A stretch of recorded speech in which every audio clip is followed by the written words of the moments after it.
Hi అందరికీ ఈరోజైతే ఇంట్లోనే స్వచ్ఛమైన నెయ్యి ఎలా తయారు చేసుకోవాలో చూసేద్దాము.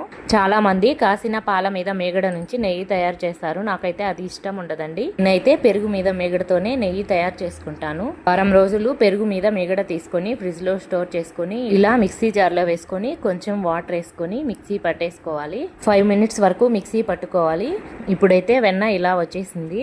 ఇప్పుడు ఇలా తయారైన వెన్నని మొత్తం గిన్నెలోకి తీసేసుకొని నేనైతే ముందుగా ఇలా 2-3 వీక్స్ అయితే వెన్నని తయారు చేసి పెట్టుకున్నాను. ఇలా తీసి పెట్టుకున్న వెన్నని డీప్ ఫ్రిడ్జ్ లో పెట్టుకుంటే ఎన్ని రోజులైనా పాడవకుండా ఉంటుందండి. ఇప్పుడు ఈ వెన్నని మొత్తం కలుపుకొని 3-4 టైమ్స్ వాటర్ లో కడిగేసుకోవాలి.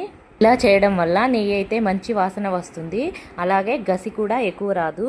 గసి అంటే అడుగున నల్లగా వస్తుంది కదా, అది. ఇప్పుడు ఈ వెన్నని స్టవ్ మీద పెట్టి లో టు మీడియం ఫ్లేమ్ లో కాంచుకోవాలి. వెన్న మొత్తం ఇలా కరిగాక ఫ్లేమ్ సిమ్ లో పెట్టుకోవాలి. నెయ్యి ఈ కలర్ లోకి వచ్చాక 2 తమలపాకులు వేసుకుంటే మంచి స్మెల్ వస్తుంది. నెయ్యి బాగా కాగాక స్టవ్ ఆపేసి నెయ్యిని చల్లార్చుకొని ఎయిర్ టైట్ బాక్స్ లోకి స్టెయిన్ చేసుకోవాలి. ఈ వీడియో మీకు నచ్చినట్లయితే లైక్, షేర్ అండ్ సబ్స్క్రైబ్ చేయండి.